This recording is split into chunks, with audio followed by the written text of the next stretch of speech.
Good morning, Year 7 mathematicians! Today we are going to learn how to add and subtract fractions.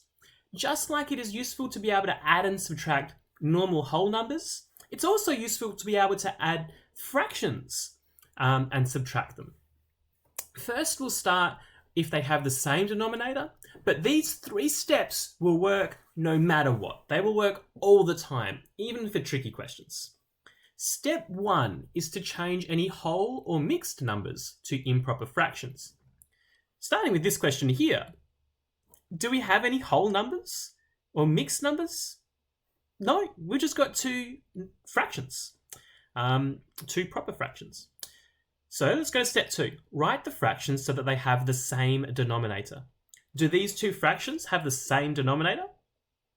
Yeah, the denominator is 5. So that's already done. This is easy. I've done 2 steps already and I haven't had to write anything. Step 3. Add or subtract the numerators. The denominators stay the same. So this is an addition, so I'm going to add the numerators. The numerators are 1 and 2. If I add them together, I get 3. The denominator is still 5. You can think of this as adding the same kind of thing. Here I've got 1/5 plus 2/5. Well, the answer is going to be 3/5. Just like if I have 1 banana plus 2 bananas, I have 3 bananas. Or if I have 1 slice of pizza plus 2 slices of pizza, then I have 3 slices of pizza. It works the same way. So let's try subtraction 1. Here, I've got, I need to change any whole or mixed numbers. There are none. Write the fractions so they have the same denominator. Does this have the same denominator? Yeah, it's 6. And finally, add or subtract the numerators. The denominators stay the same. So the numerator, the new numerator, will be 7 take 4, which is 3. And the new denominator is just going to stay the same. 3/6. Can I simplify that? Yeah, there's a number that goes into both 3 and 6. That number is 3. So 3 divided by 3 will give me 1, and 6 divided by 3 is 2. It's always a good idea to simplify your fraction if you can, because a half is a lot easier for someone to understand than 3/6. If you ask someone to cut a cake into 3/6, they might look at you a bit funny. But if you ask them to cut into halves, that's a lot easier. So that's why we simplify things. It makes things a lot easier to understand. Okay, the last one now. Change any whole or mixed numbers to improper fractions. Do I have any whole numbers in this question? Yeah, I've got the 5. So I need to write this 5 as something over 2. That way it'll have the same denominator as the other ones. So I'm going to write 5 as something divided by 2. 5 is what divided by 2? 5 is 10 divided by 2. Remember that this, as a fraction, you can either read that as a fraction, 10 over 2, or a division, 10 divided by 2. And sure enough, 10 divided by 2 is exactly the same as 5. These two are the same, they're just written a different way.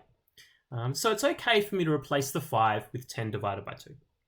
The rest, I'm just going to write exactly as it is. It is important to copy it down because every line we copy and replace bits. So we need to make sure that every line makes sense by itself and will be the same as the answer. The reason I wanted to pick something divided by 2, just to rewind, is because the others were also divided by 2. So if I write 5 as 10 divided by 2, now these are all something divided by 2. The denominator is the same.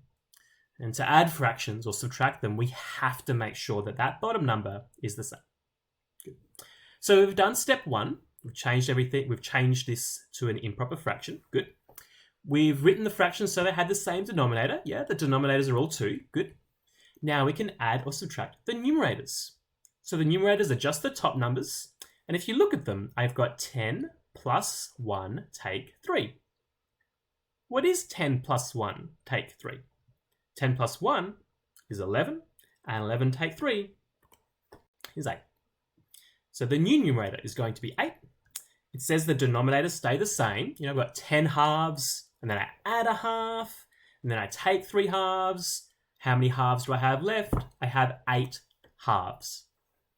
Now, you might look at that and you might think, hang on, 8 over 2. You could read that as a fraction, 8 halves, but you can also read that as a division. Now I'm going to do a really sketchy diagram here. I hope this works. I'm going to draw pizzas, right? There's 1 pizza, 2 pizza. I've got halves. So there's 1 pizza cut into halves, and there's another pizza cut into halves. The pizza restaurant is not very good at making perfectly circular pizzas. But, you know, they tried their best. So how many halves do I have now? 1 half, 2 halves, 3 halves, 4 halves, 5, 6. Still need more halves. Ooh, that is very much a potato pizza. 7 halves and 8 halves. Good. So I've got 8 halves here. 8 halves? How many whole pizzas is that?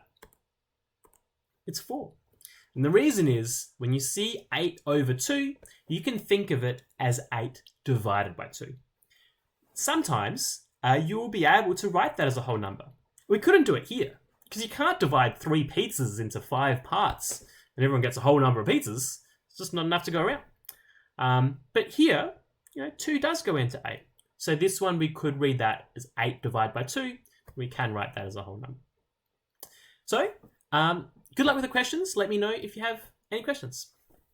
Bye.